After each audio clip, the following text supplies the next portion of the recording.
Excellent. Good evening and welcome to this.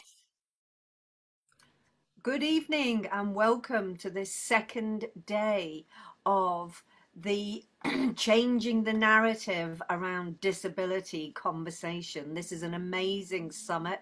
We kicked off yesterday and had some incredible conversations with some amazing speakers, and we're going to continue that today. So, today we're going to be looking at what is actually the current narrative, because we need to understand what is currently being talked about out there. How do people generally look at disability or ability, and what do they consider to be a disability? Um, how does that affect people? The current narrative, and if it does need changing, how does it need changing, and how are we actually going to bring those changes about? And so we're hoping to get some really good, not just ideas, but some concrete ideas and some great recommendations. And in the second part of this session, we're also going to reflect on that narrative and ask for comments and ideas from Clubhouse and Facebook and anybody here in the Zoom room with me tonight. So um, I'm just going to, great that we've got Carly here, we've got Sophia, we've got Elspeth, we've got Deborah, and we've got Chi Chi and Brenda here. So who would like to, good evening everybody, and who would like to kick us off on this first session of the second day on changing the narrative around disability? Is there anybody here in the room who would like to have the first part? Deborah, you put your hand up. Fantastic. Over to you. I didn't even use a hand raising thing. Good morning, good evening, or good now, wherever you may be. Yes, I just waved. I don't, it's what I'm used to when I work with kids. But this topic has been a topic we've been discussing in a number of rooms this past week. And one thing the biggest change in the narrative that I am seeing is one, the acceptance of technology and the ability to use technology as an adaptive tool to give access to people across the world. And then I do see the narrative changing a great deal because we are engaging in these conversations. We are connecting with one another across the world. And that helps us change that language. And it also helps us unite as a unit to express how we want to be addressed, how we want to be valued, and our importance in this planet and this earth, and how we give back to one another. And that narrative is slowly changing, but this technology is allowing us to embrace that change and ignite it and share our message across the world, right? Because we are across the globe right now on this panel. And it is wonderful to be able to have international conversations about disabilities because it is different in every country. I'm blessed for some of the access that I have, and came up today on Clubhouse of a lot of us being grateful, not for COVID, but because of COVID, we've been able to gain access through internet and Zoom and other things that we were once told could not be used as an accommodation. And now that is being changed. What the definition of accessibility is, that is a narrative that is going to be forever changed now that we've embraced technology and realized it can be used to embrace, engage, incorporate, and include people in any part of the world, in any activity. And that's where I'm hoping we can spread that vision so that people can realize that we all have something of value to contribute, whether we're in our house, whether we're stuck in bed, or whether we can go into an office. I know I have been using this app in all those different positions and in the hospital as well. And I'm so grateful that we can have these conversations. And I will yield the mic at this time. That's fantastic, Deborah, and I love that. I mean, I think that COVID was a real leveler on so many different respects, wasn't it? Because people who had never suffered from mental ill health or anxiety or anything like that suddenly were able to understand and appreciate what most people or a lot of people with certain disabilities have been going through forever. And as you say, because of the technology, because of that level playing field, suddenly, where everybody was being told either you can't work here because, or you can't work from home because, suddenly, because the narrative changed, that it suited the organizations for people to be able to work from wherever, that suddenly it became possible and it all was doable. So it does show you, doesn't it, that sometimes the narrative changes because of outside a pandemic or just outside influences, but that it has been a great leveler. Elspeth, I can see that you have got your camera on there. Would you like to come in and join the conversation, Elspeth? I, Her camera is actually off, Janice.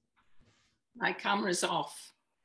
Right, it's a very good picture. Looks like a fantastic picture. That's just a photo. Yeah, we don't have the ability to uncamera ourselves. So I can't start my own video, but I can talk. Okay. Before the videos went off, I saw people and realized how very different we are, and maybe we come from very different parts of the world or different backgrounds. So I can start my video now. Here I am. Yeah, that's maybe in real I don't look as good as the photo I put up. But one of the things I want to say in this narrative is, because of that, I might say something that bothers somebody else or offends somebody else. I want to be challenged. I want to be told.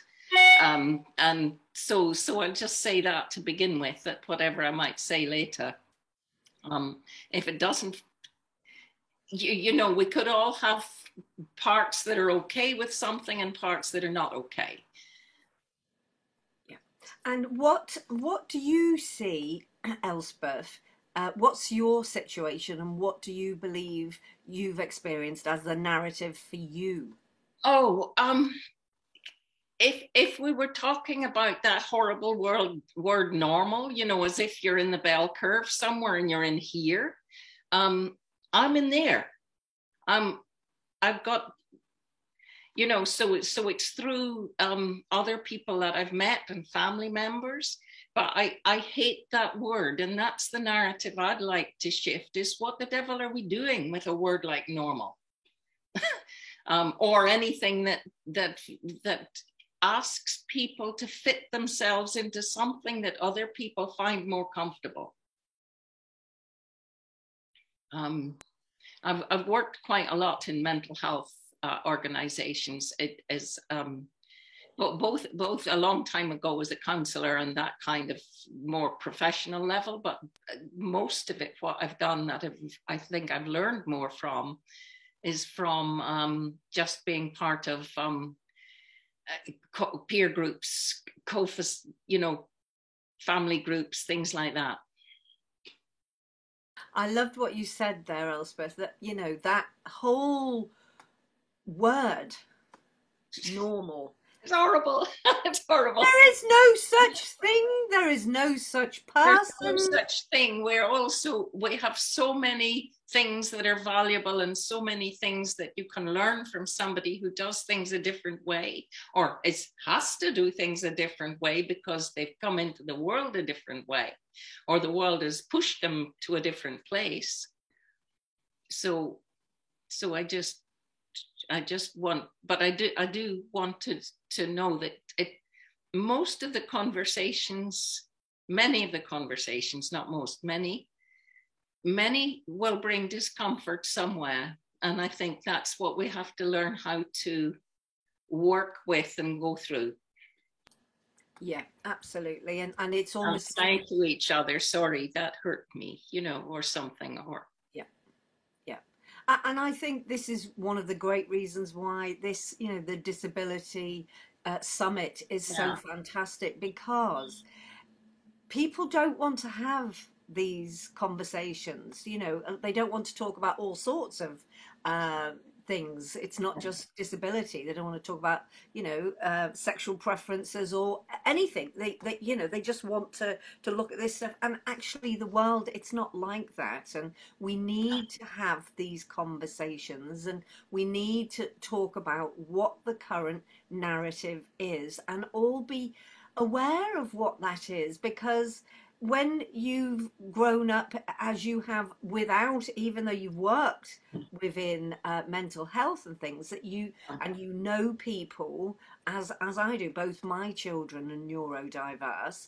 that and my mother had mental ill health, and my daughter has mental ill health, so I understand a lot of it, but it's not the same as having lived experience. And so, like you said, we all need to learn that empathy and how to have these conversations without upsetting people. And as you say, we might along the way, but it's still moving in the right direction, and the willingness is there. I loved what Deborah said about how COVID, though none of us would have asked for COVID to hit, about how it had shifted people's minds into some other place. So I think I'll leave it for, I'll go off my video on sound now so that I can hear from other people too. Thank you for inviting me in. Yeah. Fantastic. And thank you, Elspeth. Deborah, did you want to come back on anything there? Just before Deborah comes in, Janice, sorry to interrupt. Can I ask, should we just reset the room? Because we have a lot of people in the clubhouse. We have 24 odd people in the clubhouse. Could you just reset the stage and invite and welcome? That we can see that there's some other people that have joined. Dr. Larry Evans, I want to welcome you to this summit today. Really great to have you. Dr. Evans has a phenomenal responsibility within a faith-based organization. So it'd be good to hear from him later on. Suad as well is here, as is Chiohi, and she has a fantastic perspective. We also have Brenda in the room, and in the clubhouse, we've got a number of people. Carly, Thomas, welcome to those of you who have just joined us. We're here in the Disability Conversation Summit Day 2. Janice, just remind us about what we're talking about today. We can't hear you, Janice, you're on mute. So today we're talking about changing the narrative. So we're talking about what the current narrative is, and then we're going to look at how that current narrative affects, and who it affects and how it affects people. Does it need changing? And if so, what does it need changing to? And then how can we change the narrative? If it does need changing, then how do we do that? And in part 2, we're also going to look at and reflect on what the concrete ideas to actually make this change happen. What needs to happen? And yeah, that's what we're going to be talking about this evening. Thank you, Sophia. Can we invite Chiohi maybe to speak if she's available? Because I know she needs to leave at 7. Absolutely. Chiohi, would you like to come and join the conversation and give us your understanding of what the current narrative is? You're on mute, Chiohi. Maybe we could invite Suad or Brenda, or even Dr. Evans. Yep. Any Suad, Larry, or Brenda, would any of you like to come in and open your mic? Brenda, welcome. So what's your understanding of what the current narrative is and how you think it might need to change? I've come from the perspective as a parent. So I am a parent carer. I am supporting my son who has neurodiverse needs, and the perspective I come from is from that angle. However, I do have experiences as an advocating for people with disabilities. And in my experience, being a parent that's advocating for their child, the narrative is to fight. There are narratives where external factors actually make the decisions on the roles of a parent and a role of someone that's living with a disability. And for me, I'm really passionate about, firstly, people recognizing what this does to them in terms of when they make their choices and how they navigate through life, and making them take back the power and actually making those choices from them rather than what the societal norms expect them to be and assume that they should be. Because especially when actually trying to, I just about use the word, fighting, when trying to access support, because most people would get an impression that you are a parent or you are supporting a loved one with their additional needs, therefore you need to fight, and that is a given, and it comes with the territory. Fighting comes with a lot of heavy energy, and when you're actually supporting someone with a long-term disability, and it's a lifelong disability, it's really important to recognize that this is not something for the short term. So being able to feel the strength to navigate through the challenges, because they are ongoing, does require less of that heavy energy, but more thinking clearly and approaching it with intention and clarity to navigate through those challenges.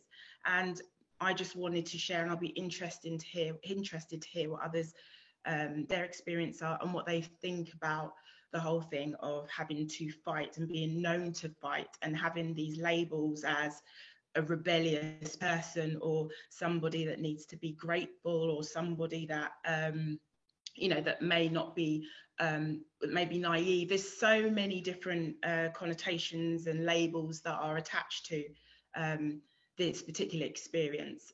So it's just really more about approaching it with a lighter energy and a more empowered energy.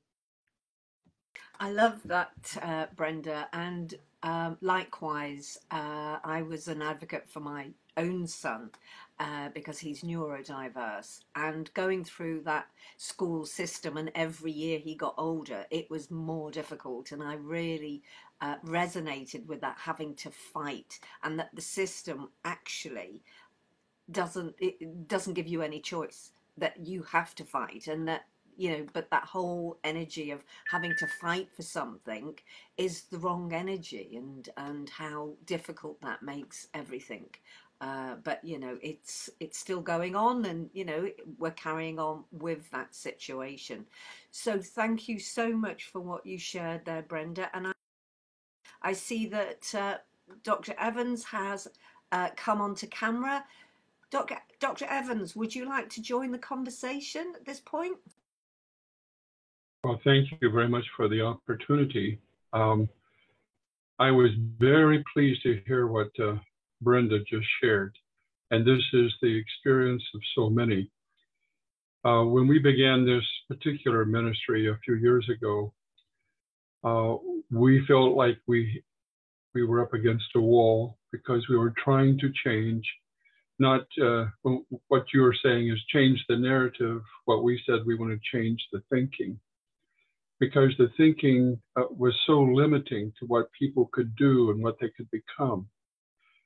So Janice, when you shared about your family, I resonated with that. I had a father who had spells of mental violence and was frightening at times. I have a grandson who is autistic. I worked with the deaf for a number of years. And so I began to realize that the way we picture people limits them. And then I've also kind of adopted the concept that if you really want to change the world, you begin where people are hurting. We like to work with people who are well, but if we really want to make a difference, we work with people who are hurting. So that hurt can be defined in several different ways. And we talk about disabilities. In the ministry that we began, it started off with the deaf, and the deaf did not like, where I worked anyway, they felt condescended to if we talked about disability. And there's nothing wrong with the word disability, it has so much to do with the social context and the stigmas that often get attached. So we began there, and then we added 6 others: the blind, the deaf, the caregivers. When I was visiting in the UK, for example, with Sophia, I remember visiting a table of some participants at the seminar where I was speaking and participating, and the parents were parents of a significantly autistic individual. And I said to the mother, I said to the father, "How are you doing?" And he said, "Well, we're doing fine. We're doing well." Well, I knew that wasn't true, but he was telling me what he thought I wanted to hear. And then I asked the mother, and she started to cry, which I wasn't expecting that kind of reaction, but I knew that she was hurting. And I said, "When was the last time that the 2 of you were able to be alone, just the 2 of you, husband and wife? When was the last time you had a date night?" And then they both became very somber, and they were concerned. Because I knew, and still know, that there is a high percentage of people who deal with autistic and severely disabled children. They go through some serious marriage challenges.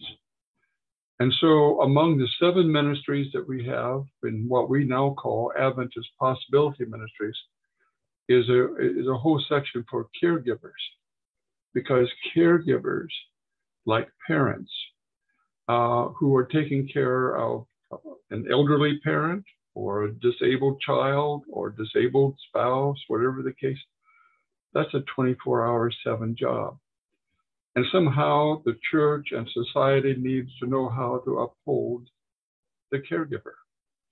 Because if we don't do that, then we're really in trouble. It's kind of like taking care of your medical. If you don't take care of your physicians and nurses, who's going to take care of the sick?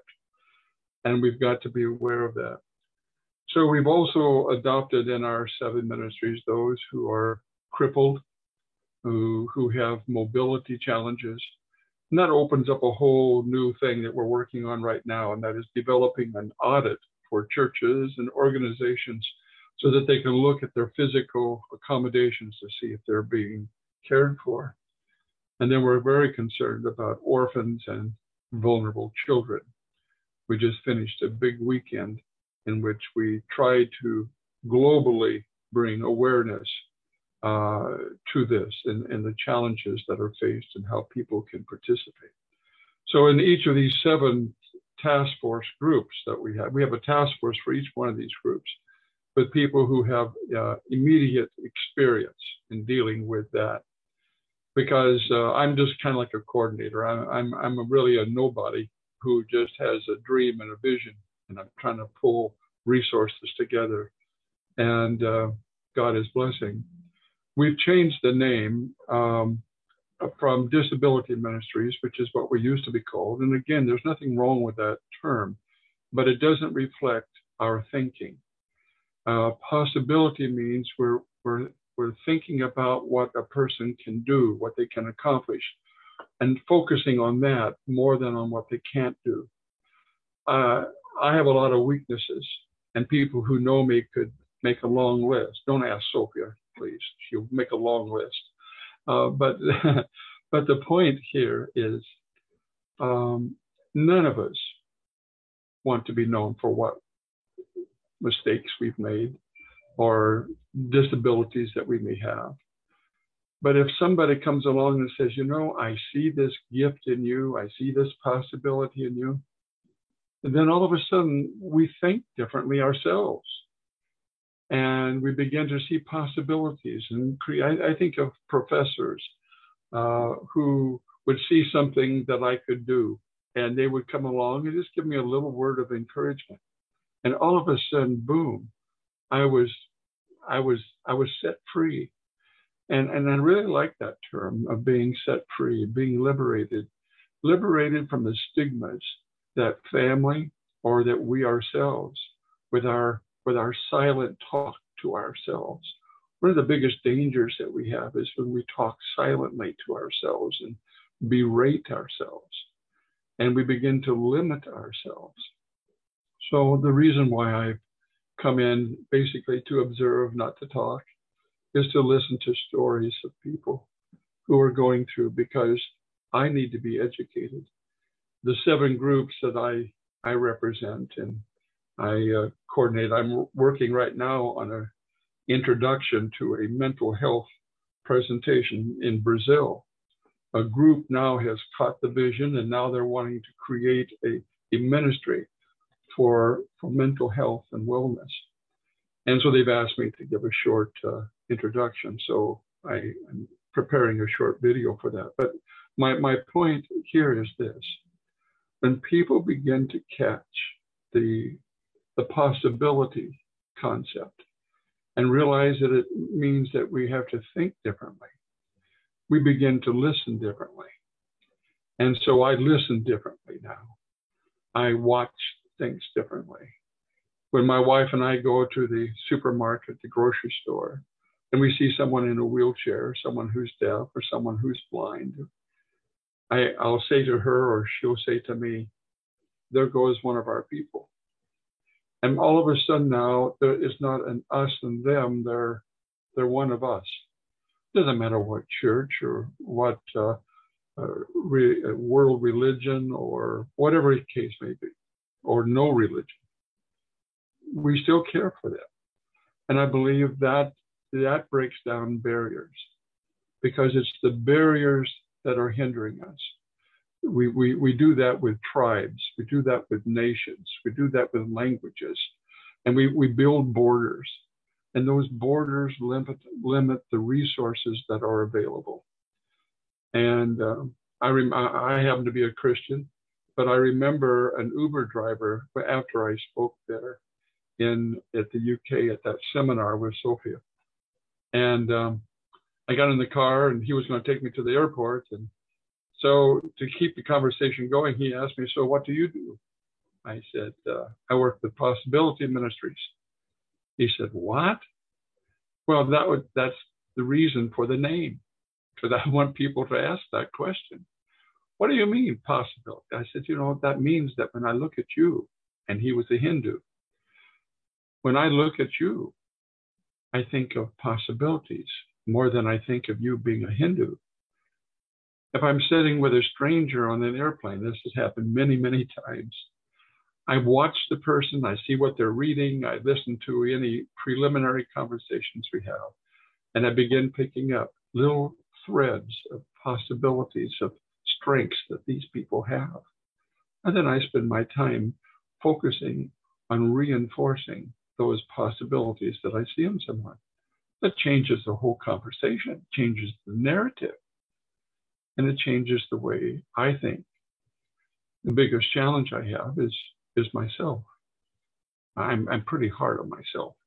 So other people being critical, I mean, that doesn't really help. I got to have thick skin, and I've got to take that.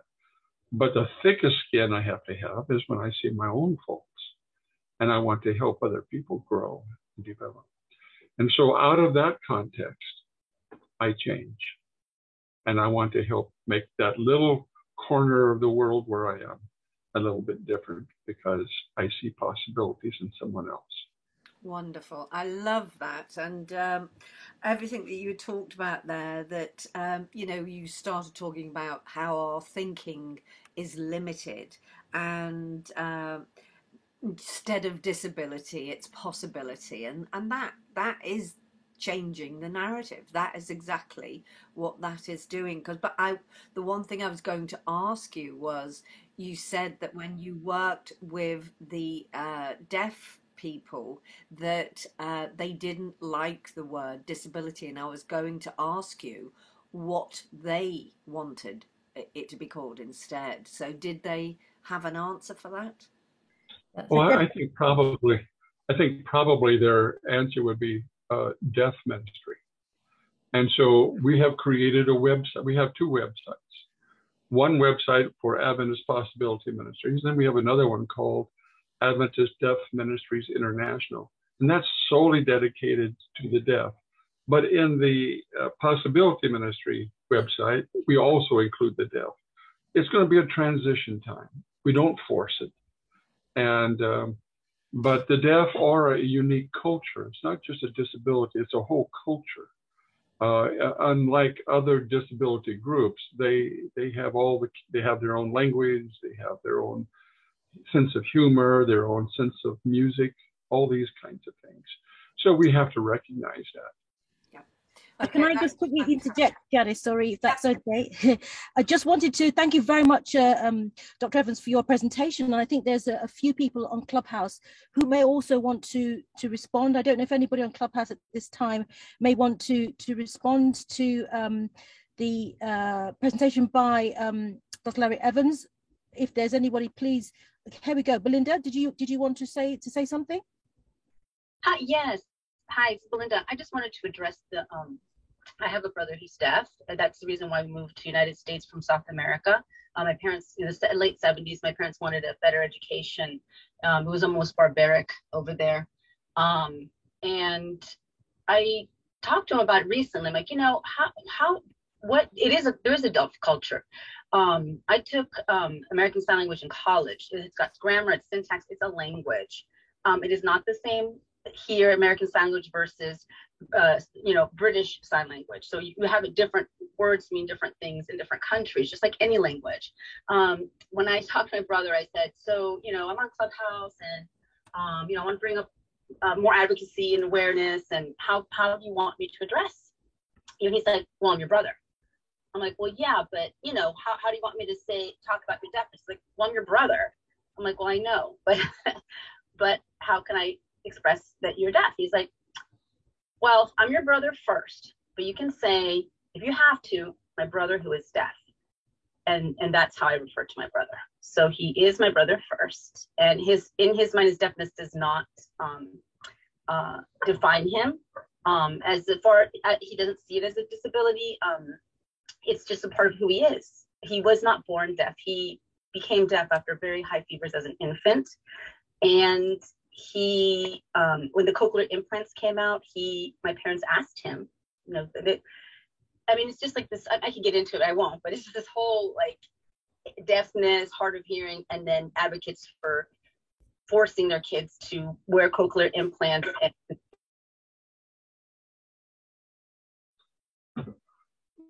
If I may just say this, you mentioned something. I'm sorry, go ahead. Sorry. Still on. Sorry, is she still on? Oh, I hear Brenda still.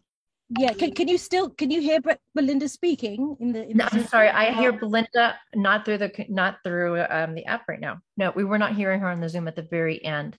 That's why I popped. Some people on Clubhouse are saying that they're getting feedback as well.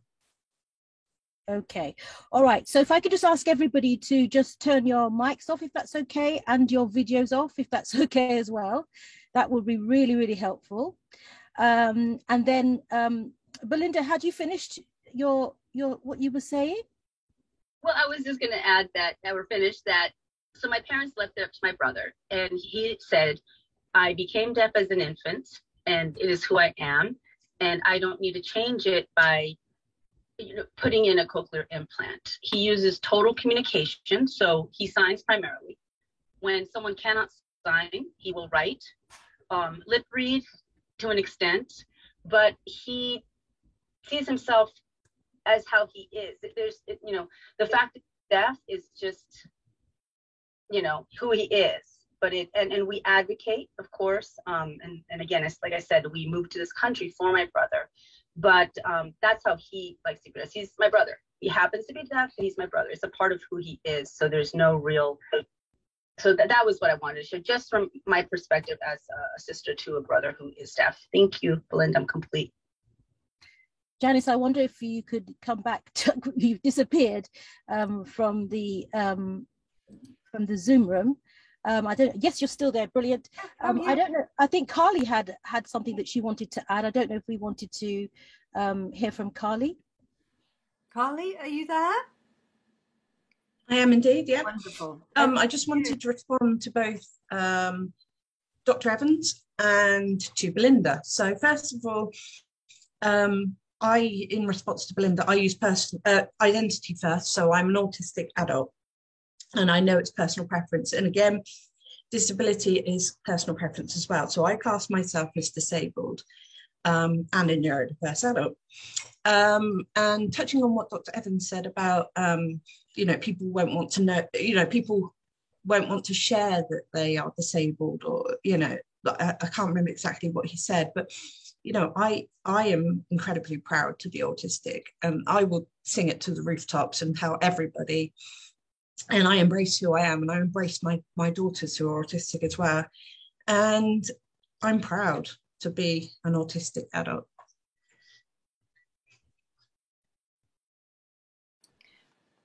Thank you so much for sharing that, Carly. And I grew up, my mother was very hard of hearing. She had perforated eardrums in both ears, and I know how difficult that was for her whole life. And she was unable to have hearing aids or anything because of her eardrums. It couldn't work. So I know that, what that actually, how difficult that does make it. And actually the whole time through the pandemic, with masks on, and when people are really needing to be able to lip read if they are deaf, I think that made it very, very difficult, on top of everything else as well. So Chio or Suad, would either of you like to come in and add anything at this point? Yeah, I can. Thank you, Janice. Thank you, Sophia, for organizing this such an amazing summit. We really need to have this conversation to change the narrative. I think it starts with us. Suad, are you able to put on your camera? No, it's very late. It's almost 10 to 10. Oh, I see. Please go ahead. We're blocked from cameras right now. Go ahead. Yeah. So from the perspective of myself, as a very severely dyslexic, I kind of moved on from that and worked on myself and worked on people around me in terms of understanding. But I've moved to Somalia to change the narrative.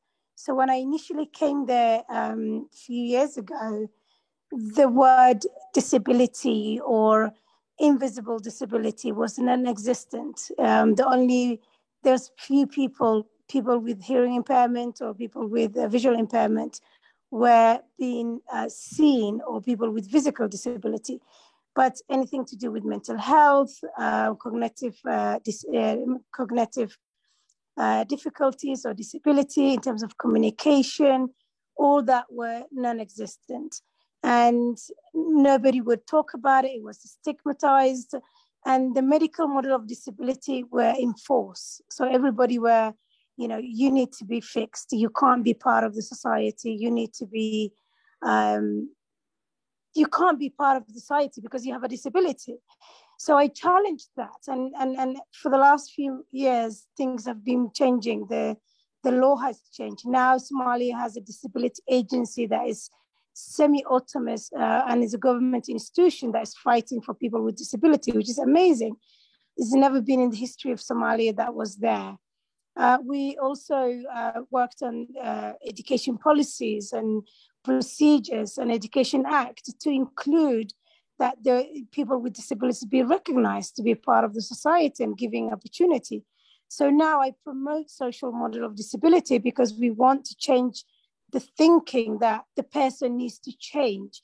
What really needs to happen in society to accommodate and make the changes that is necessarily for them to be part of the society, because they have a right. They're a human being. They're not, disability does not define them. It's not that identity that is just them.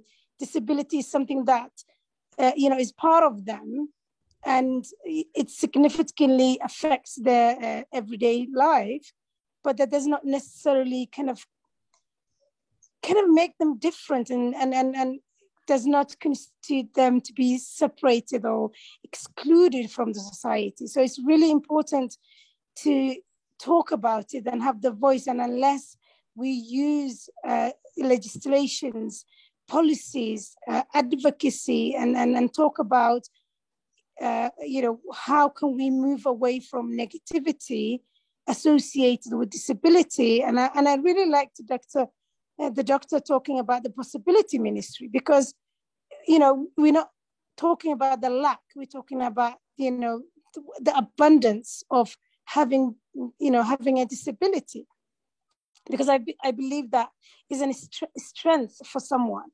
to have something different, and we bring something to the society. So it's really important to have this discussion. We need to change the narrative. And the global south and the global north, there's a huge divide in terms of equality or equity, inclusion, and being both sides of the bond, I really understand the struggle that the people in the South go through. And it's real, it's real. So to have this kind of conversation globally and have discussions like this, it impacts lives. And this month, it's really important that we continue to have the discussion. I will be talking huge summit next week in Mogadishu to talk about invisible disability and how it impacts people's lives, because especially mental health in Somalia, non-existent. There's no support, there's no services. They are chained to the, into trees and locked into places, and they have no access to services whatsoever. They're called mad people and they're chucked away. So this is really important to, for us to speak up, do something about it, and have these voices together, because I don't think one finger can wash a face, but when you have your hand, you can do it together. So we all need to be this in together.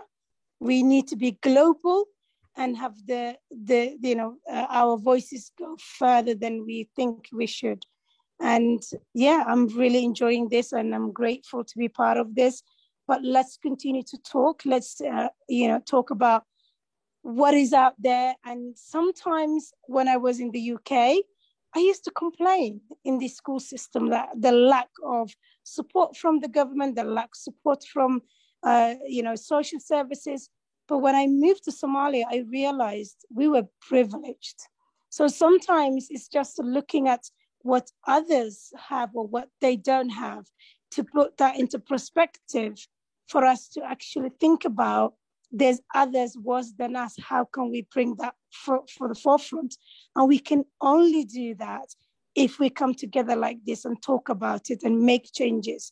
And I'm so grateful, again, to be part of this. And thank you, Sophia, for organizing such an incredible summit to highlight the plight of so many people with disability.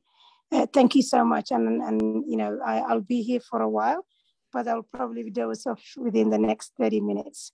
Thank you so much for giving me the time. Thank you so much, Suad. Oh my goodness, you shared so much wisdom, and I just think it's absolutely incredible what you have been achieving in Somalia, and how you are changing the regulations and the policies as well as advocacy.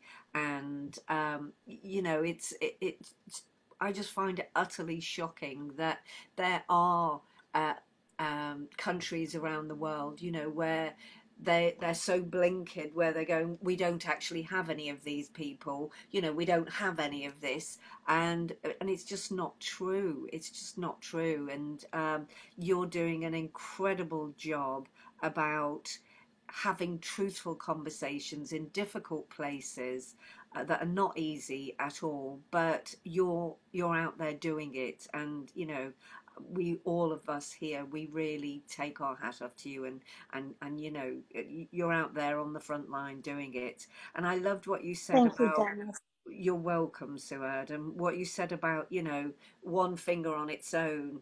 We need the whole fist, the whole hand, and that is everybody around the world joining in that conversation. And I think today and yesterday and this whole summit, will go some way to doing that. And I just wanted to say here what Andy put into the chat. Yes, excellent. Yeah, And Andy said, I watched a video on neurodiversity recently, and they spoke a lot about their disability superpower because of how we see the world differently.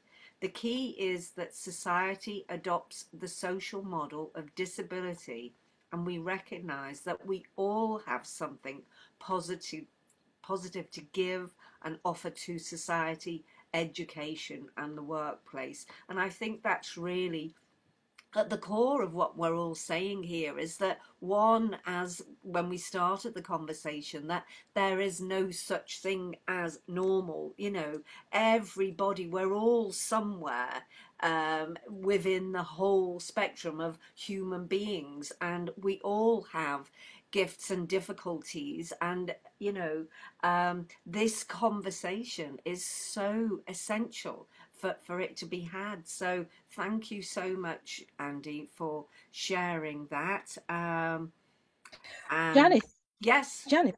Yes, so I wonder whether we could, I think this is a fantastic conversation. So I spoke so beautifully and eloquently about her experience in her part of the world. There's other conversations going on here, which I think, Janice, we can touch on around language. And we spoke yesterday about what was quite interesting around microaggressions and terms and how we you know, the language that we use when it comes to disability. And there's a little conversation going on here in the chat that it's posed that those with autism are often very gifted. We must be careful how we define people. Those who do are the disabled ones. And then Carly responded and says, not strictly true, Dr. Evans. It's one misconception. Carly, I don't know if you'd like to come on at this stage to just maybe say a few words about your understanding and your perspective of that, because I know you spoke about this yesterday, and I just thought this might be a good space to address that. Then maybe we can, Janice, maybe read what Elspeth has also said. Just to quickly say before Carly comes on, to welcome those of you who are in the clubhouse. We're here in the Disability Conversations Club. It's the day 2 of the Disability Conversations Summit, and we're looking at changing the narrative. What is the narrative? Does it need to be changed? If so, how? And we're looking and listening to experiences. So Carly, would you like to come on? And please, those of you in the clubhouse, if you would like to say anything, if you just raise your hand, we'll bring you up to the space, and then you could just unmute yourself. Okay, go ahead, Carly. Yeah, sure. So this is one of the biggest misconceptions of autism, is that we're geniuses and that we are gifted, and not every single person with autism has that. Yes, there are intelligent people, but there's intelligent neurotypical people as well. And this is where the whole high functioning thing comes into it as well. The functioning labels completely disregards our struggles. And just because we can be high functioning, it doesn't mean internally we're not struggling. So again, it's talking about the misconceptions of autism, is that, and the stigmas that come with it. And it's very much, you know, we get as quote unquote high functioning adults, which I do not like that saying at all, is that, oh, you mustn't have it that bad then, because you can talk and walk, you can talk and communicate very well, you can hold a conversation, and that's simply not true. And then we also get, oh, you must be a genius then, oh, you must be really intelligent, I bet you're good at maths. No, I'm not. I have dyscalculia. I cannot do math. I can't even do junior school math. And it's one of those that just people need to stop seeing autism as the genius disorder / condition, because it's simply not true. Myself and my 2 autistic daughters are far from geniuses. And yes, you know, there are children, adults with autism who are very, very intelligent. And they can also have something called savant syndrome. But again, neurotypicals can be highly intelligent and not be autistic. So it's, you know, it's about not putting us into this box that we are geniuses when we're not. Can really hear that, Carly, and I know when you were talking about this Sophia, honey, yesterday it's as well. Janice. All life. Janice, I don't know whether it's me or whether you're No, it's Janice. Sorry. It's okay. Janice, I think you just for a second. Can you hear me now? We can hear you, yes, yeah. Yes. If you could, yeah. Can you hear me now? Yeah. Yes, we can. Yep. Thank you. Go ahead. Okay, can you hear me okay? Yep. All right, fantastic. Go ahead. Yeah. Yes, so I was just sharing back to Carly and saying I remembered her saying this yesterday, and it's something that she's obviously had to endure and come across her whole life, and how passionate she is about this subject, because as you say, you know, people are too, this is what came out from yesterday, that people are too eager and quick to just give a label of whatever it is and say, oh, you're in this box and you're in this box, and that means you can do this, or that means you can't do this, you know. And I think part of, for me, that the importance of this conversation is that we are all human beings. That's the thing that we can focus on. And then, you know, we all have different gifts and challenges, and some have a lot more either gifts or challenges, but everybody has some challenges. There isn't a person on the planet that doesn't have some challenges, and that this conversation is so important, because, you know, it brings out to the fore things that people don't even consider could possibly upset anybody, you know, by something that we've said. And that's why this conversation is so important. So just to I just want to now say Elspeth put something in the chat here, and she has put, Elspeth Crawford, she's put, nearly all advances in educational practices have first arrived in work with disability, such as enable active learning, active listening from teachers rather than we know and will tell you. There is still a way to go everywhere. Open the potentials and it is win-win. Start with what I do not know here. So is Elspeth here in? Yeah. Did you want to say a bit more about that, Elspeth? I just wrote that, triggered off what Andy had written about the social model, which is vital, rather than the kind of what's called the medical model about telling people or helping people.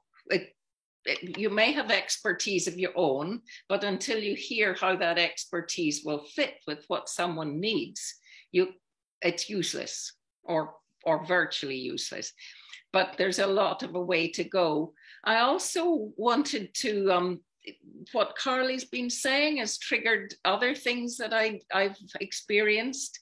And this is not in an autistic context, but in the context of a child with some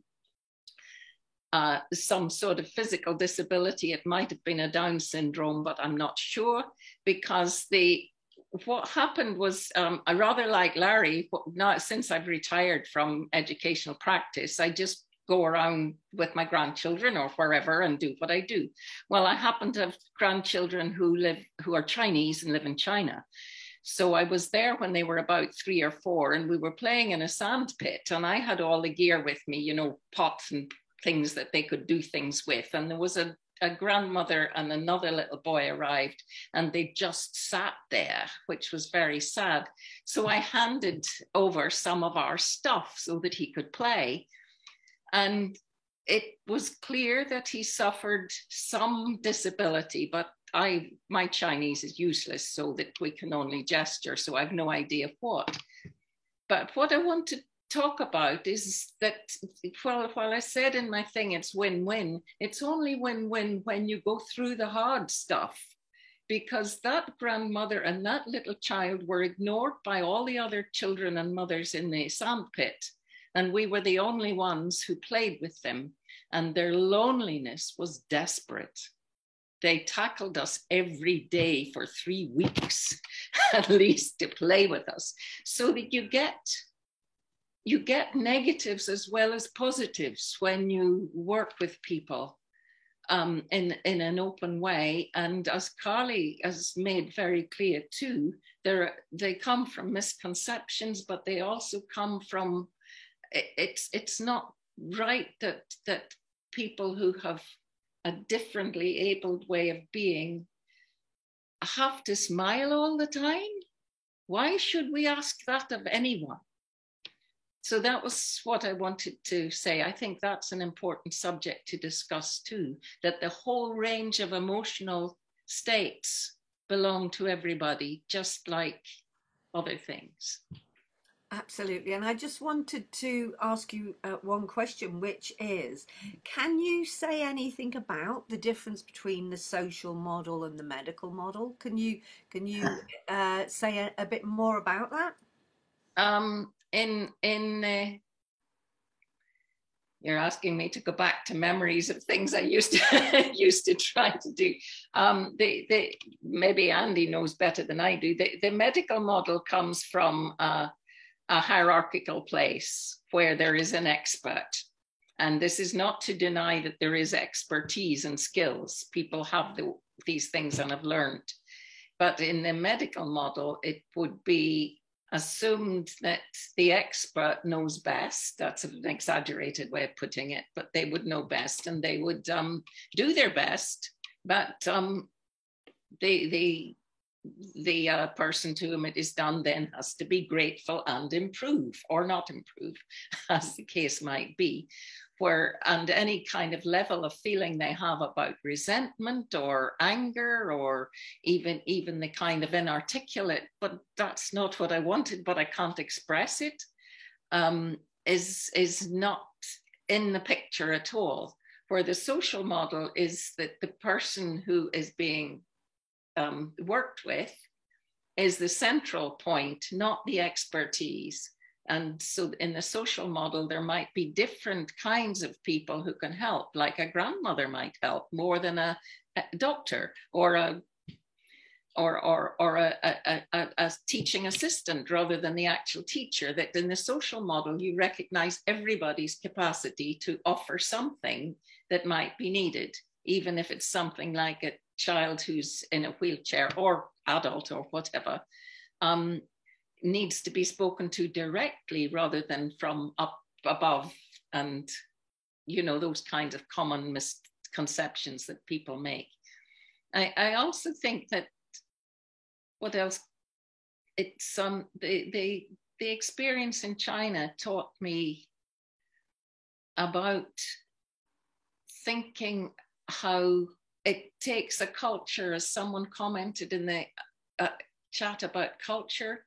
It takes a culture to shift so that someone with whatever difference there is, I'm not going to say disability, difference there is, isn't hidden, isn't to be kept out of the sight of others. And that was indeed part of my own experience as a child growing up, where I had a school friend who had a brother who was a spina bifida child. And I think there were hardly any of us knew that he existed. He was kept indoors. But that was a long time ago. And thank goodness in some countries, we no longer do that. But there are maybe places where there's still some sort of, as somebody else said, stigma or shame attached to difficulty. So, Janice. That's enough from me. I'd like to hear from the others too. Can I just jump in? And can I talk up? Can I just jump in, Janice? I'm trying to find where you are, Janice, on the screen, because you normally come up. I'm here. Yeah, great. Yeah, thanks very much, Elspeth, for that, and also for your explanation about the social and the medical model. I think the social model was specifically actually brought up by people who themselves had lived experience of disability. And another thing that was also said around that model is that, it's about people changing their perceptions, people's, it's about changing policies. It's about, really recognizing that people that have disabilities often are made that they have their limitations are often associated with, you know, the environment, the policies. And I think the two models are, I think I would encourage everybody to really go away and have a really good look at those models. I think Suad also mentioned her experience of it as well. But I think there are people in the clubhouse, and I know that there may be some who want to say something around this, especially around the topic of language, the topic of the narrative. There's Thomas is on there. I can see him flashing. Also, Kendrick, I saw you flashing as well. Borek, I don't know if you want to also say something about this. And I see Tiffany, there's quite a few. So shall we try and see if we can hear some people from the clubhouse, Janice? Would that be all right? That would be fantastic. I'll hand over to you then. Okay, so I don't know. Kendrick, did you flash your mic to speak? Please go ahead. I sure did. Thank you very much for this opportunity, Queen. My name is Kendrick. I'm the agent of gratitude, you all. And what I want to say is, if we want to change this perspective, we've got to stop thinking that we need to be quiet or there is some kind of subtle way of doing this. I am in the United States. In the 1970s, there was a camp named Janad. And Camp Janad was for people who had spina bifida. And for 3 years, they could go to this camp and they were given all these resources, all these accessories. They met each other and it exploded. And then since there wasn't enough money, it fell apart. And it took the members of that, and it took the participants of Camp Janad to come together 10 years later and fuss and argue and go to the Capitol to get it started up again. And they got Camp Janad going for 20 years. I'm in the United States. And again, it wasn't until 1990, whenever people who were disabled came together in over 1,000, just 1,000 on March 3rd, 1990, crawled from the White House to the doggone Capitol steps.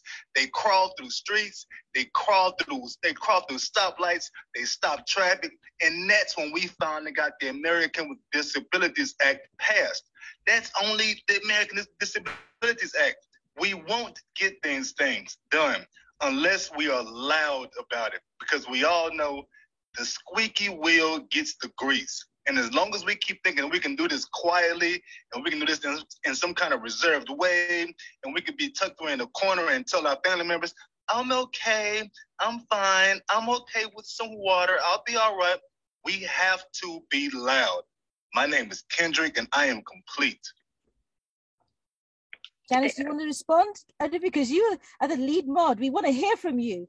Oh, amazing. Kendrick, that was absolutely brilliant. I love, and you know, I'm not in the same room as you, but I can feel your energy. I can feel your passion.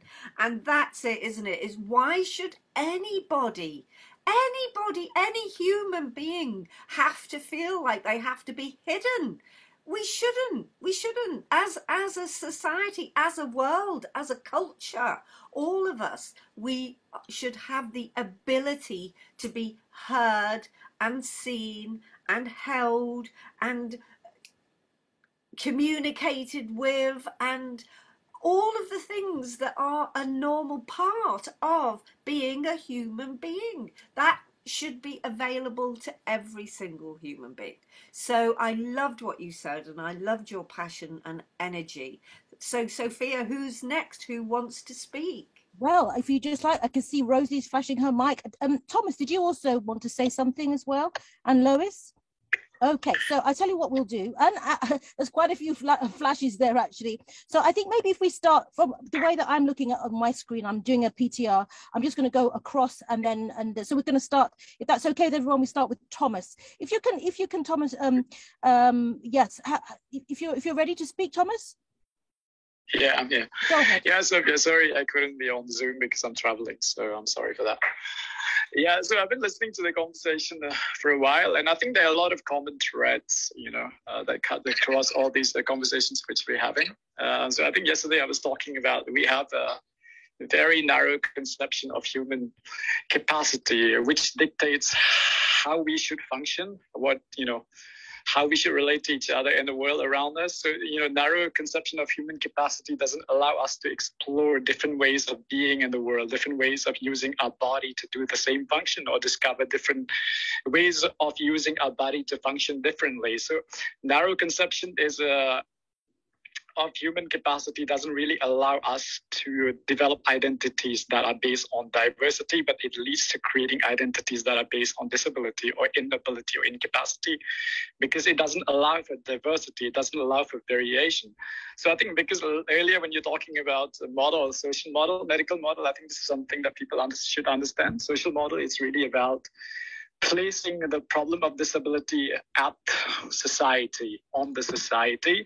It's the way a society conceives disability and designs the world, the environment, make policies, education, all those, designs that society creates based on its understanding of normal human being is what, based on narrow conception of human being and human capacity is what kind of creates disability in the social model. Medical model places disability at the level of individual. It doesn't say that it's a problem of the society, but it's a problem of the individual. Because medical fraternity has this idea that there's normal, human being, how they should look like, what kind of form and function normal human being should have, and how they should function. When you vary from that narrow conception of the normal human being, human form, or human functioning, then you are considered, to be disabled or lacking, or having medical problems which the doctors have to fix. So disability is a problem that doctors have to fix because it's a function that we don't have, because of our variation, which we are not able to fit into narrow, medical conception of what is normal human form of functioning. So it places, the solution at the hands of the medical fraternity or researchers or doctors to, solve the problem. Social model says it's a problem, disability is a problem of the society and its conception of how we should be, and then designing the world to fit into narrow mold of being in the world.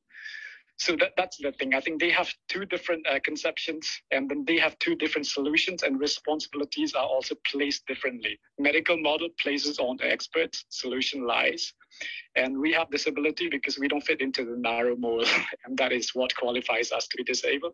And social model says, it's the problem of the society, where society has conceived normal human being, and based on that, we have designed the world and doesn't take into account the variations, and that is where the problem lies. And the problem lies in changing societal conception of, what it's normal human being, and designing a world that is accessible to varied human beings and varied human functionalities. So responsibility is on all of us. And in medical model, it's on the medical, experts and fraternity.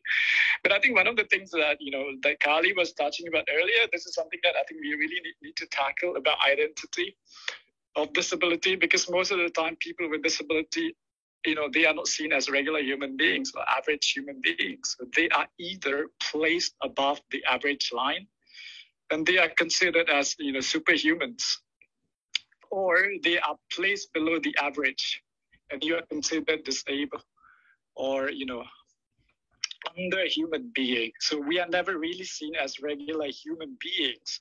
So you are either glorified as superhuman beings, not allowed to be seen as a regular human being, or you are seen as lacking the capacity to be function like a regular human beings, and you're not allowed to be part of the average. You are, removed below the average. Our question is, what is average human being, regular human being, normal human being? It should be varied, so that, our variations, whether it's less or more, should be part of the norm of what is average, what is regular. Only then, we will become part of the community of average, normal human beings. Otherwise, we will always be placed above or under the average line, and that does not allow us to fit into the average community of humanity. So I think that's the thing that we really need to fight for. It's part of human variations. People with disability, they have different capacities. It's very easy when it comes to people with neurodiversity, to say that they have a lot of capacities. Like Kali mentions, not all of them have those capacities. But the same thing with people who are not supposed to be geniuses. For example, let's just take, for example, like that of blind person. Culturally, you have this assumption that blind people cannot really do a lot of things.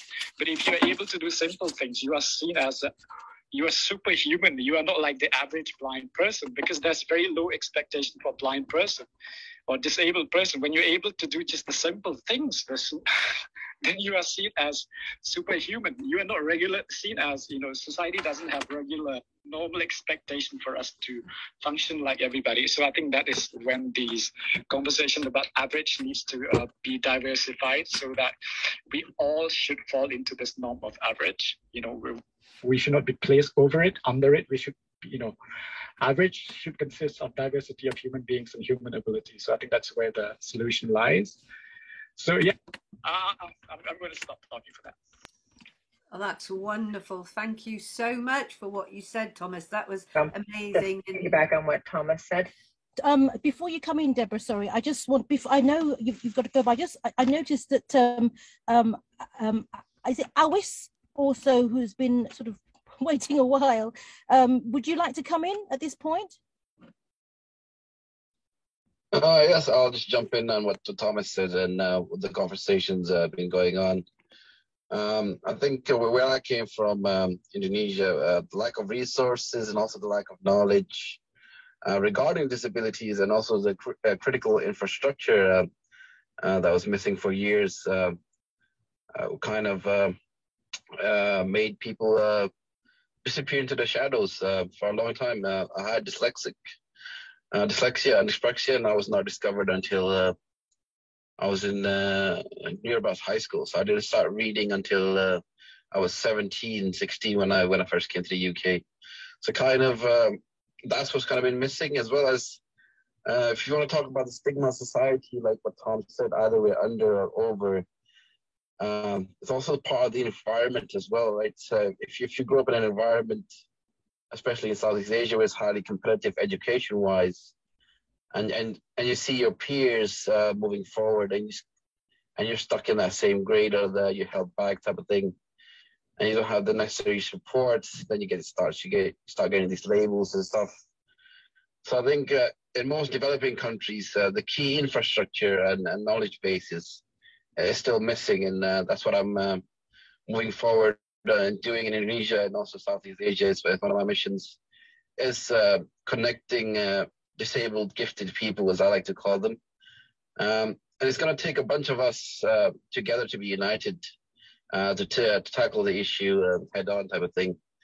And just getting the basics out to people, such as specialist equipments, software, and even psychologists and medical. So it's just going to take us as a community to help the wider community there in the shadows. And until recently in Indonesia, there were people still locked away or chained up just because they did not know what to do with them, because they were lived in such remote areas where they didn't have any access, and they were still locked down into the cultural norms of maybe he's got some juju or some magic on him and stuff like that. So so it takes education for the remote areas as well, and bringing them into the light and explaining a lot of things. So that's what I'm here to do. So if I would love to connect with anyone that would like to connect with me, and we can take this forward. Thank you very much, and I'm done speaking. Thank you, Awis. Janice, I'm just going to quickly go through there's some other people who want to speak as well. Rosie, I noticed you flashed your mic as well. Did you want to come in at this point? Okay, Rosie's not there.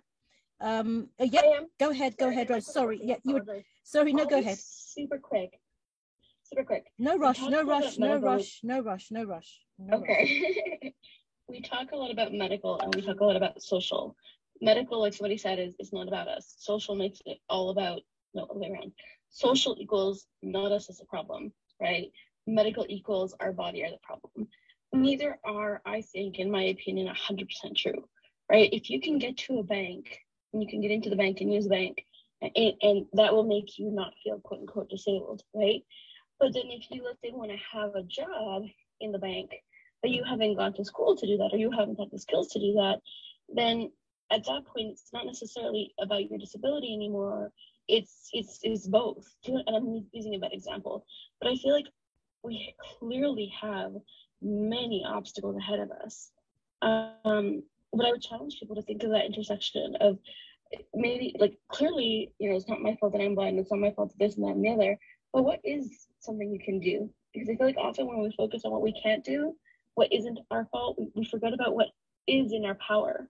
So I just want to bring that up as a conversation, I guess, point of view. And the other thing is, and I'd love to do a room on this if anybody's interested, disability doesn't have to be a bad word. And I feel like when we belittle it by saying, oh, we're just different, everybody in the entire world is different.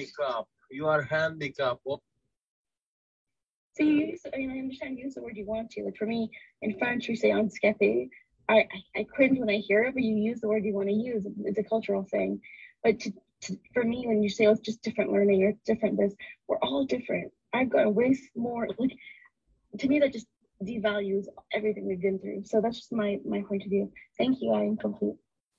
Thank you, Rosie. Sorry about that interruption earlier. I'm not sure, it was somebody, I think he's left the room now. That can sometimes happen. So Mods, if I can... Yeah, sorry. If I can just, just comment on that thing, because I think what Rosie mentioned, said, I think it needs to be a bit addressed, because we were talking earlier about social model and medical model. And, I think like she said, actually they are not, pure models. But I think, their conception of social model is largely often come from, placing responsibility at the level of society. And then, how society has designed the world environment to be inaccessible and which has created, problem of disability. Yeah, I mean, that's quite, true in so many ways. But at the same time, that kind of conception of understanding is also largely rooted on the medical understanding of what is a normal human being, which is narrowly conceived. So when you have this conception of human ability, human body, human being, human functional ability from a very diverse paradigm view, that kind of understanding is going to translate into designing the world accessible to diverse functional abilities. So I think that understanding about human capacity is really the root of how we design the world. And that is how actually we can also connect in terms of, because most of the time we might just say that, medical model is talking about your individual problem, disability is your problem, and it's the doctors that have to serve. And as a blind person, for many years, I believe that I'm blind. And from medical perspective, the solution to blindness is to be cured, to be given eyesight back. But we have designed the world, from a visual perspective. So as a result, the world is inaccessible largely, to my non-visual senses, to the non-visual abilities of human beings. So the solution is, not only to design a world that is accessible to different senses, which is in tune with the social model, but to some extent, the scientific understanding tells us about our capacities are plastic. And then we can tap into the capacities that we have, which we did not, previously think, because traditional understanding of human capacity was narrowly conceived. It was long before the modern sciences. So I think we should also begin to explore our capacities. For a blind person like myself, I did not use my non-visual senses effectively. And as a result, I wasn't able to do things which I could have done easily. There's lack of awareness in our society about our own bodies and capacities, which is also translated in medical scientific understanding. How existing a lot of disability blindness organizations, they themselves have very limited view about the capacities of blind people, disabled people. There's very limited expectation as a result. But if you have an open view about capacities of human beings, give them the space to develop and explore different ways of being and functioning in the world. So then we will not be talking about disability as an identity based on lack, but we will be talking about disability as an identity based on diversity. Diversity of abilities that people are given to develop, explore, and function. So disability at the end of the day, actually, it's really about diversity. It says about, we don't have a society that gives people the space to develop diverse modes of being and functioning, which is largely coming from very narrow perspective of human capacity. So that's the crux of the matter. We have to explore, we have to think of our capacity as open and plastic. People should be given the space to explore and develop diverse modes of functioning. And at the same time, that view of the capacity of human being open should also be reflected in the way we design the world. So I think that's where a lot of things would come together. Thank you so much, Thomas. Janice, I'm going to bring you in a minute, but I just want to quickly hear from everybody, and then I'll bring you in to sort of summarize and give everybody a sense of this, the value that's being brought here today. Thank you so much for that, Thomas. Now, I know that, again, Borek, you're here, and I don't know whether you would also like to speak to this conversation around the changing the narrative, maybe your experience, maybe responding to what you've heard already. And then after Borek, I know, Deborah, you need to leave, you were saying. So let's hear from Borek. Are you still there?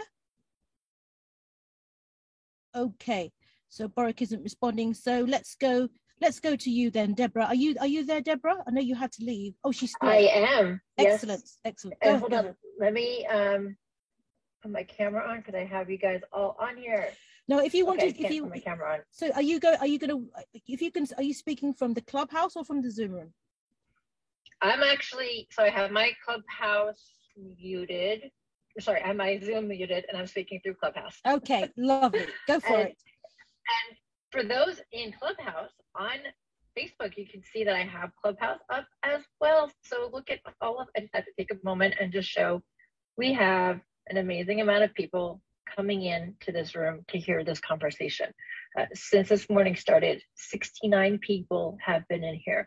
That means we've had the opportunity to either collaborate, connect with, or just impact all of the people that have come in here, and then the rippling effect of those that we will be able to connect with outside, because with everything, there's this nice, beautiful ripple effect, whether it's kindness, gratitude, or education awareness.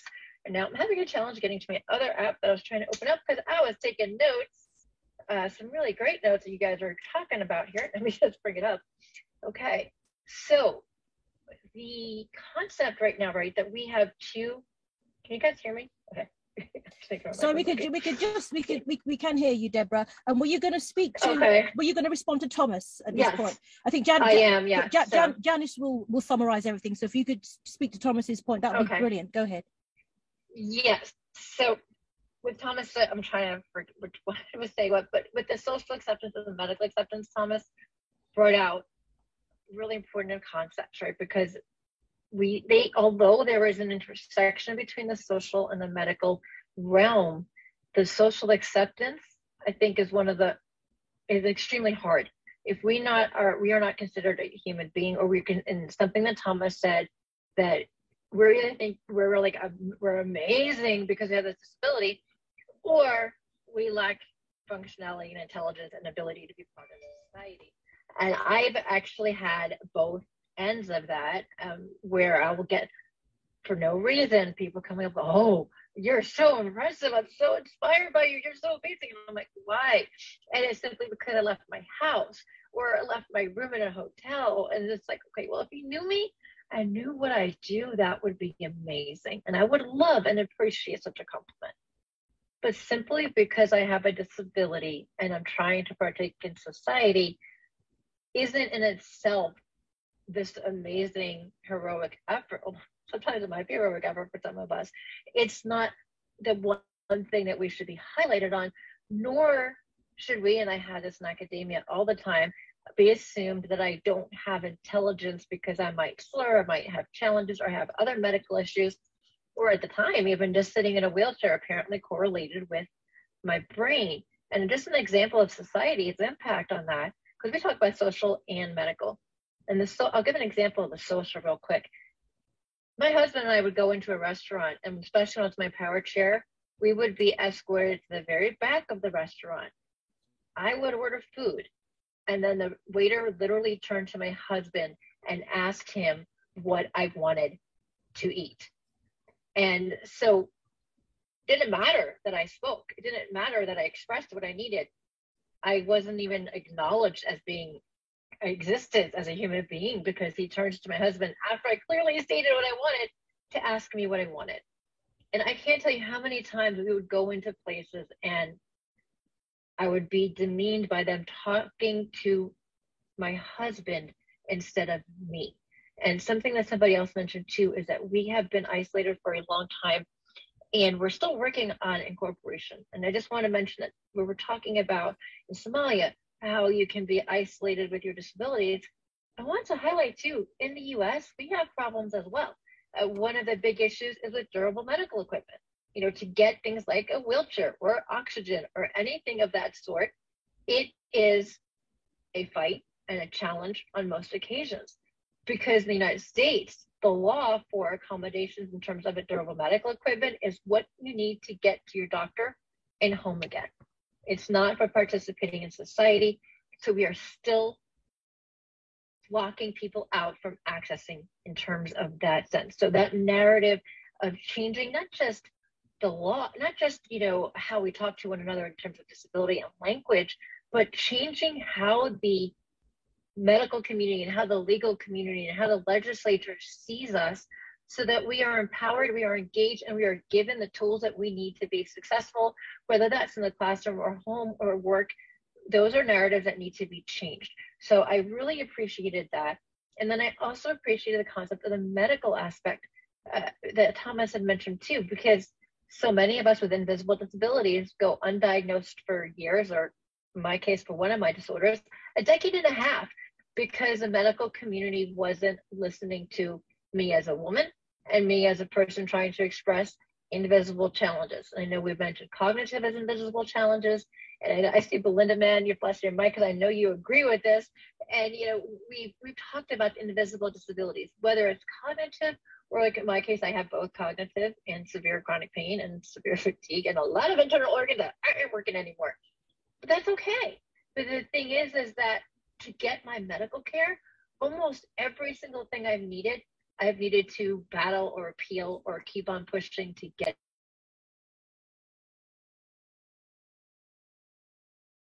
We can't hear Sophia. We can't hear Deborah now. I see you miking, Janice. Did you want to take over?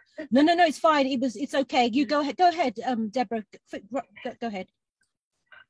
So I was just saying that, you know, we have to change that narrative, not just in our communities, which it is an amazing start. We've been having this conversation here, had a couple of the rooms. I love it, but we also need to start bringing in the medical community and the doctors to hear the patient and the family's perspectives, because too often we are sidelined, we are ignored, we are devalued, and it's a very unfortunate situation. And I know, especially for women, and especially women of color and the indigenous communities, being heard in a doctor's office is still a major challenge. Wherever you are in the world, it is still a major challenge. And even myself, when we were talking about intersectional discrimination the other day, as a white woman, I know I have more privilege, but yet I still have to bring my husband a lot of times if I want something accomplished in these appointments.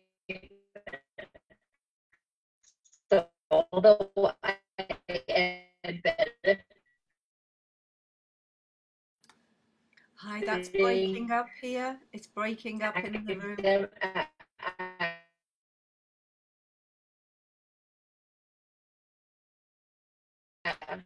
Economically and geographically, this is one of the advocate. I never for us to actually verbalize or communicate however we do with one another and get that strong, powerful voice so that we can make a difference together. And I will yield the mic. Go for it, Janice. There, I just wondered whether anybody. Oops, I'm just checking the Zoom, the Clubhouse. I know there's another person who hasn't had the chance, but that's Lois. But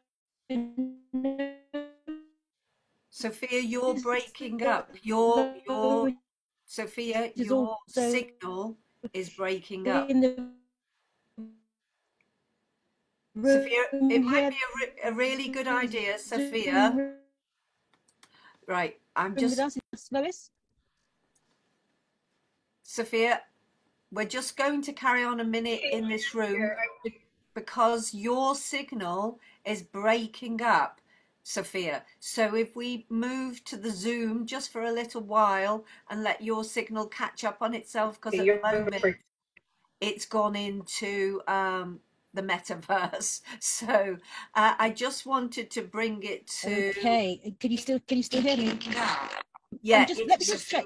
It's you really... Hear me. If you could just flash your mic, if you can hear me.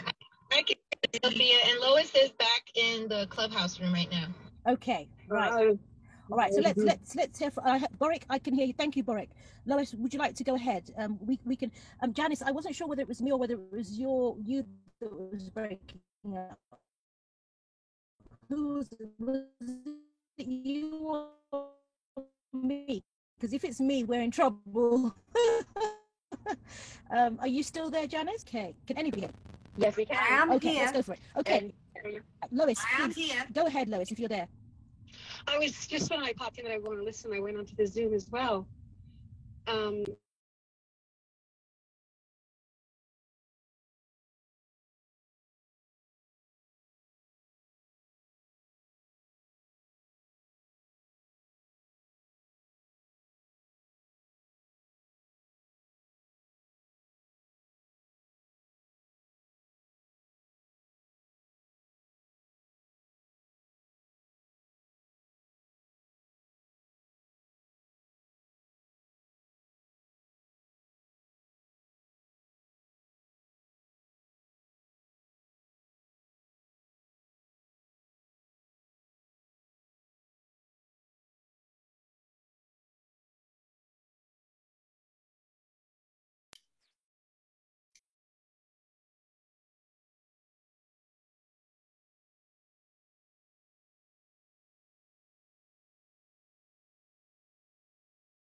Because if it is not for us doing that, the system won't change.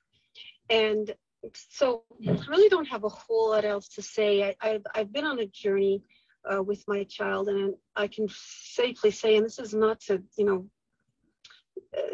give myself accolades, but if I wasn't going to be doing that, if I didn't stomp the streets and find a work experience job for my child that was suiting who he was, it never would have happened. And it's kind of sad to think that our system can be like that.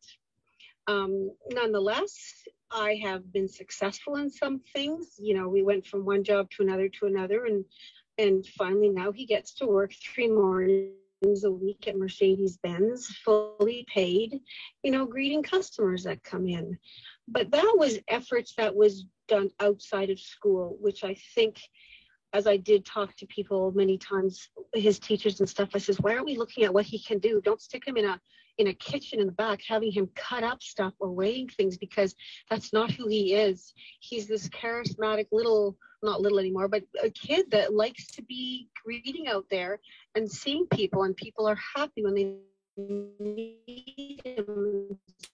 So it just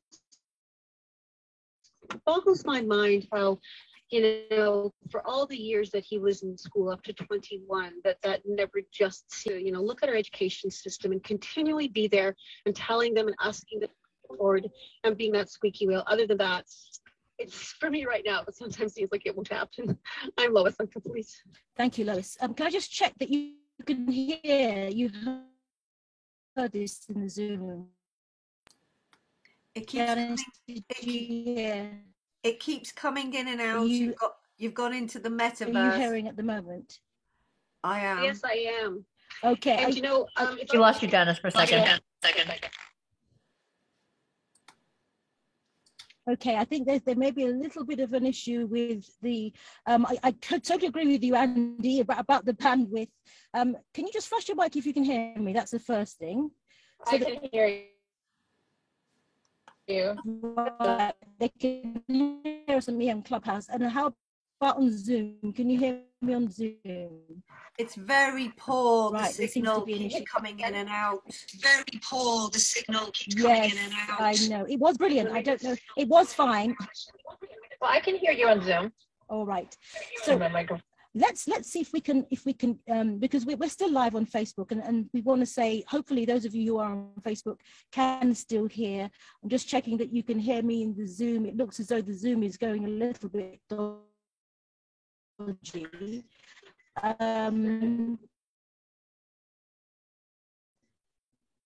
But we'll see, we'll keep going. If you can hear me, can you hear me? What I'm going to suggest we do, Janice, can you hear me, Janice? Okay, Sophia, I just want to say you are very clear on Zoom. All right, okay. So that means everybody gets feedback. There is some feedback somewhere. There is something that's changed, and there's a lot of feedback going on.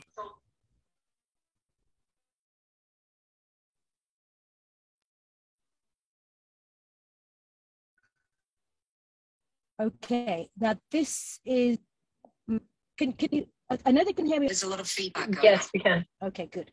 Right, so Janice, I'm going to give you the mic at this point to see, because it seems as though we're getting to a point where it's getting a little bit dodgy. Before I do, though, give you back the mic, I noticed, Michael, thank you for coming up on the stage, and Elizabeth.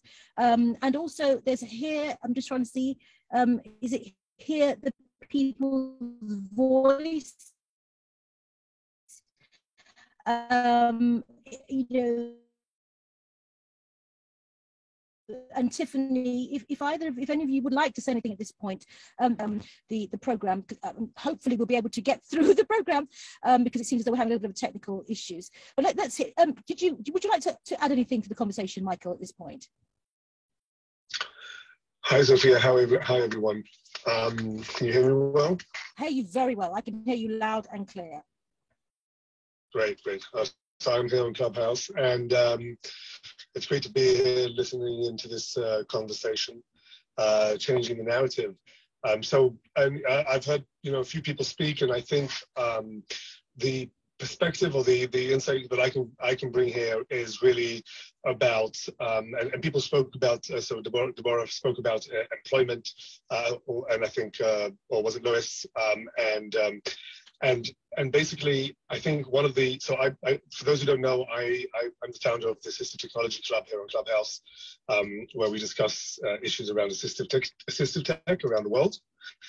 And I'm also the founder, co-founder, and CEO of a startup that's building some assistive technology.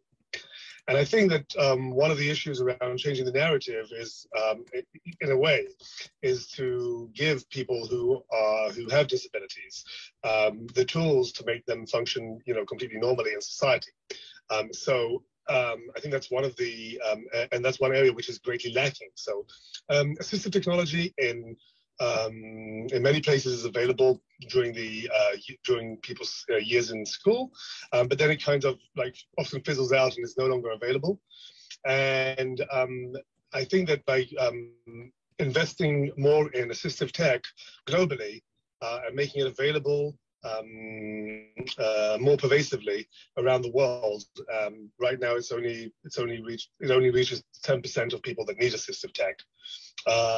Would make a big difference in how people would be able to operate within society, and how employers and society in a whole will be able to accept people and receive them. So besides the social side of things, it would give it's about them having tools which allow them to function in society and in employment in a way which makes them effective members of that company or of society.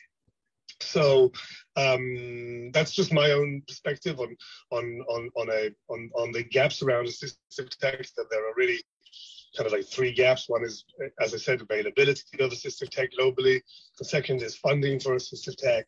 And the third is resources of assistive tech. People actually knowing what assistive tech exists, what can help them, what's available. A lot of people just simply don't have the resources or the knowledge or the availability to find that information. So that's my perspective. Anyone's welcome to reach out to me offline and to discuss that, or to come to the club, Assistive Tech Club, and where we discuss these topics. Thank you for giving me some space to speak. Michael, please just remind us again, if you could just repeat again exactly what you're doing, and then if anybody wants to respond. Elizabeth, did you unmute? I was just mic clapping. Oh, okay. Yeah, okay. no, I was just mic clapping. Michael, please go ahead and repeat again. I also muted, sorry. Michael, please repeat the work that you're doing. I think it's so awesome. So me personally, so my company is a company called Tendermind, and we are building a solution for neurodivergent individuals as well as people with intellectual developmental disabilities and other cognitive disabilities, to help them deal with some of the aspects of daily routine management, so schedule management, task management, and deal with and reduce the anxiety and stress around unexpected schedule changes, which is a significant issue for some people, neurodivergent people, particularly autistic, and transitions between activities and events, which is also a source of stress and anxiety many times. So we're building something to help with that. We're actually launching a pilot in the next few weeks, beginning of January, and we have a registration form which is accessible through our website, which is tendermind.ai. So anyone's welcome to join the pilot if they feel that's suitable for them. Essentially, the initial solution is designed to be used by two people, by the parent or the person responsible for the person, and the end user being the person who's neurodivergent or who has a disability. So it's not yet designed for disabled people or neurodivergent people who are high functioning and could use it on their own. That is part of our plans, but we do plan to incorporate in our design and development and changes towards that sector by speaking and bringing on board neurodivergent disabled people to help us with that. So right now it's designed more for kind of like a mix of parents together with children, or even adult children, but where the parent is the one, or an organization or school is the one that manages it, and the child or benefits from it. So that's what we're doing. Brilliant. Thank you so much, Michael. I'm going to hand back to Janice now, because we're going to hopefully we'll be able to get through to the last 50 minutes of this summit. Thank you everybody that's been here. We've had some fantastic shares, some wonderful conversations, and I want to encourage everybody, if you're in the Clubhouse room and you want to make connections with anyone here, please do follow them. If you want to continue staying with us with this summit, then please do click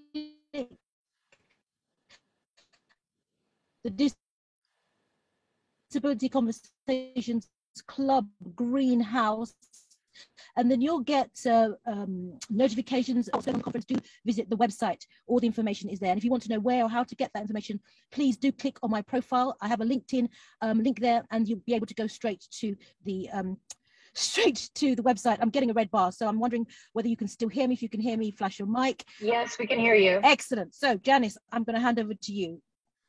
Thank you, and what a great evening. Can you hear me okay? Can you hear me okay? Okay. Hello, can you hear me okay? Right. Sorry, Janice. No, I think that's okay. It's actually on Zoom too. Yes. Janice, all right. You might not be able to zoom in, and the thing is that you're coming in copy on both. Just quickly, sorry. Janice, I think what's happening is it's saying that the problem is on your end.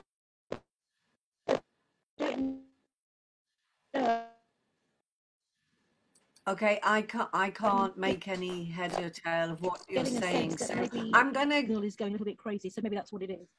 I wonder if you could come onto Clubhouse by any chance. Would that be possible? I'm not on Clubhouse at the moment. I haven't got anything on other than Zoom, because I know when people have both, even if you have the volume down or whatever on the Clubhouse, it really messes up the it bounces around everywhere, and it does cause issues either on the Zoom or the Clubhouse. So no, I don't have my Clubhouse open at the moment, so that we don't get that situation. All right. We've lost Maya. Janice is talking on Zoom. It does that situation, Maya. It's a delay. Yeah, I think okay, somebody. Janice, yeah, I think somebody has got are in Clubhouse and Zoom, and that's what's causing it makes it phase. So anyway, I think it's going to be too difficult for me to sum up, Sophia, because of the delay and everything. So I'm going to hand over to you. It's working. I think I'm hearing okay in the Zoom, but not on Clubhouse. So I'm going to hand over to you, because otherwise it's going to be too difficult. Okay, Janice, I understand. All right. Really, really sorry about that. Janice, and those of you on Clubhouse, I'm not even sure if you can hear me in the Zoom room.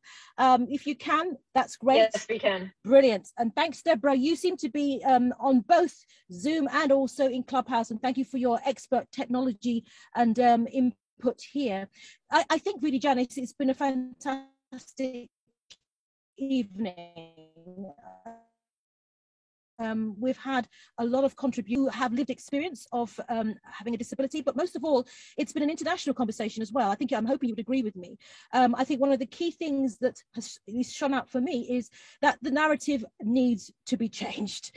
You know, the narrative is definitely one of what I would suggest negativity, one of needing help, one of how should we say, I mean, the example that Deborah gave, which I think is so typical of someone who does use a wheelchair. There is a saying that says, does he take sugar? You know, there tends to be a tendency for people to see people who have a disability or use a wheelchair to be less than. And I think Thomas raised that beautifully when he said people with disabilities are either seen as less than or more than. You know, it is a sense that everybody is different. We are all unique. And there is something about recognizing that in society, in our own homes, and something that Andy said also on the Zoom in the chat, which I thought was brilliant. And that was about the importance of teaching people from a very young age to appreciate and understand that we're all different. And I think that is something that, and I think Thomas speaks strongly about that as well, about the importance of recognizing that, you know, it is about changing, at least helping children to appreciate what should be the narrative.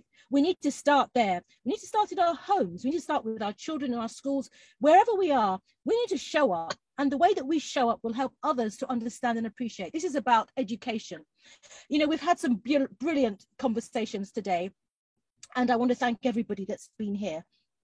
I'm just anxious of the internet, of course.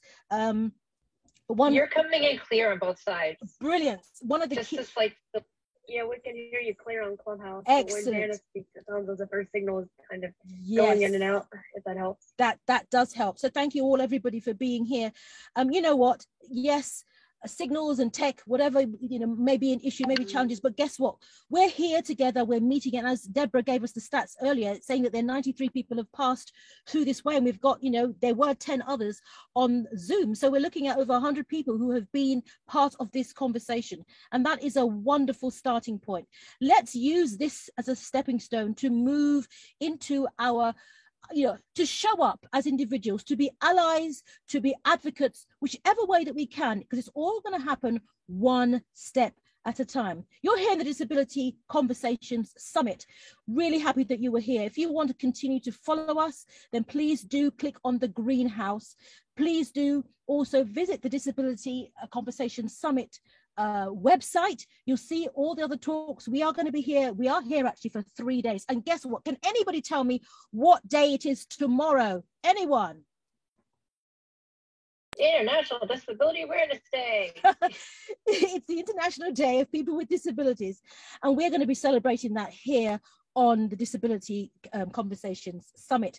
We're going to be hearing more stories, specifically with a link to the impact of COVID-19. I think, yes, Andy, it is Friday. It is Friday. Andy, you know, I love you being here in this room, and I need to give you a space to share your expertise as well. And I'm hoping you'll be here with us tomorrow, because we're going to be talking about disability and the impact of COVID-19, changing the narrative.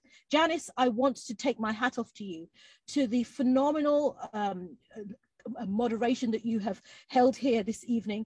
If you agree with me, I'll just ask you to unmute yourself and clap or say something about Janice's wonderful moderation. Thank you so much, Janice, for being here and for sharing today and helping us to steer this conversation. I'm going to start to close the room now. Can I just do one thing for Janice? Yeah, Janice, very well.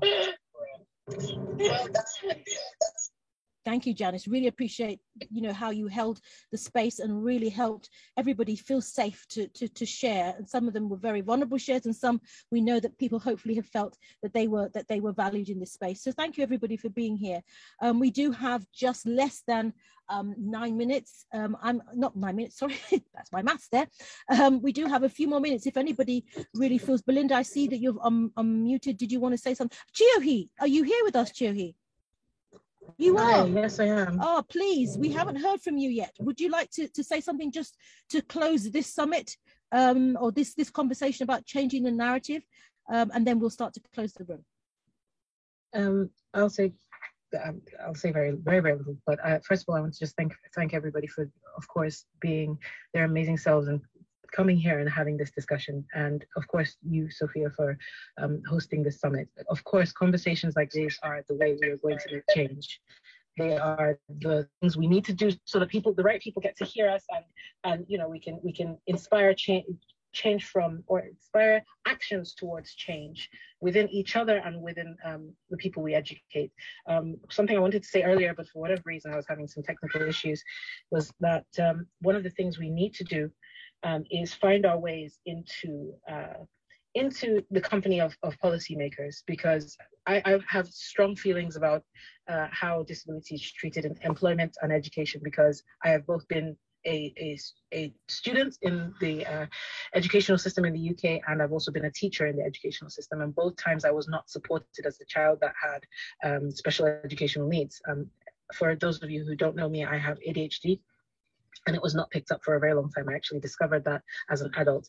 And also, of course, being able to make connections with policymakers and people who have the power to make changes at high, the levels where it ripples throughout the country. If we can start doing that, we're already starting that by having these discussions, and I'm proud of all of us here for doing it, and I'm looking forward to the rest of the summit, because once we can do that, and we, of course, keep doing that, keep having these discussions outside of Clubhouse, outside of Zoom, everywhere we can, the sooner we can get seen, the sooner we can get heard, and the sooner we can start making a difference for the children that come after us and the people of the future with disabilities. I'm Chiohi, and I'm done speaking. Thank you, Chiohi. Thank you for being here today. Belinda, did you unmute your mic? Did you want to say something quickly? Yes, just real quick, Sophia. When you said thank you for this amazing summit, and I'm excited to see if the more rooms are coming. When you said it starts at home, I should mention earlier, I was born with a brother who is deaf, right? We moved to another continent. So we were taught at an early age that with uniqueness, difference, everyone's different, but everyone's human. Then my son, well, I had chronic illnesses, and I continue to have, I'm a collector of chronic illnesses, having to advocate for myself legally, medically. My son is autistic and ADHD. I myself am ADHD. It's a constant struggle. And advocacy is so important, but I think that here in this room, we're all brothers and sisters. So banding together to continue that advocacy in all the different, just as you just said about policymaking, medical, employment, it's all about coming together and being one huge voice and just recognize that. But it does definitely start at home. And the stories and narratives that we tell our children or other children in school. So I just wanted to say thank you for noticing that, Sophia, because I am a child like that. So thank you so much. This is Belinda, I'm complete.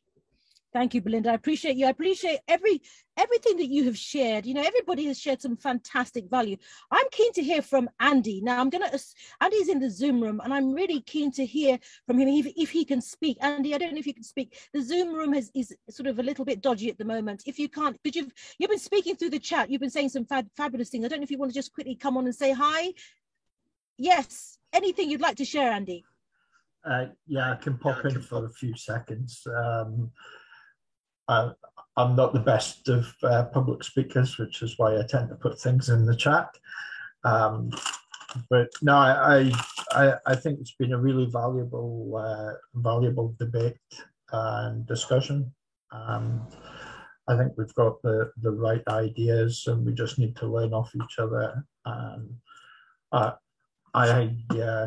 Just a little bit of background. I'm a co-chair of a disability group within a political party in Scotland, So we have got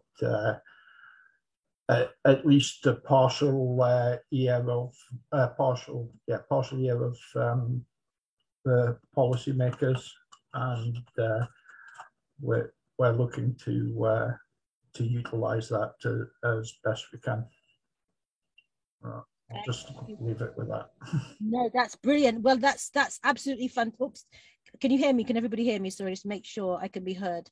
Can you hear me? Yeah, that's lovely. Yep. Thank you for that share, Andy. And it's great to hear that. I think Chiohi, that gives a good example of someone who is in a position to be able to make a change and to be able to make difference at that level.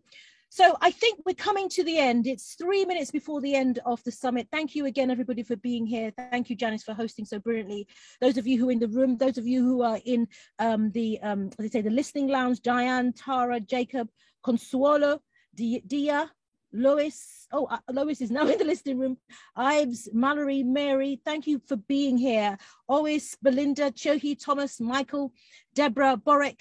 I think I did get this name earlier. Hear the People Voice, Tiffany, Carly, and of course, I'm here as well. And Janice, again, thank you for being so brilliant. So we're going to close the room. We've closed the conference. Janice, I'd like you to just try and come on. Just come on if you can, and just say goodbye to everybody. Thank you all so much for being here and for contributing in such a beautiful, heartfelt and fabulous way. It's been a fantastic day 2 of the Disability Conversations Summit, and I look forward to seeing you all tomorrow. Thank you. Thank you, Janice. Thank you, everybody. So we're going to close the room now. It's a couple of minutes before the end, but if you would like, I mean, I'm happy to keep the room open if people want to get an opportunity to just take the time to bios, and if you also wanted to use the opportunity to collect with anyone. I know that some of you have rooms that may be happening. They may be happening now, later on. I'm not sure.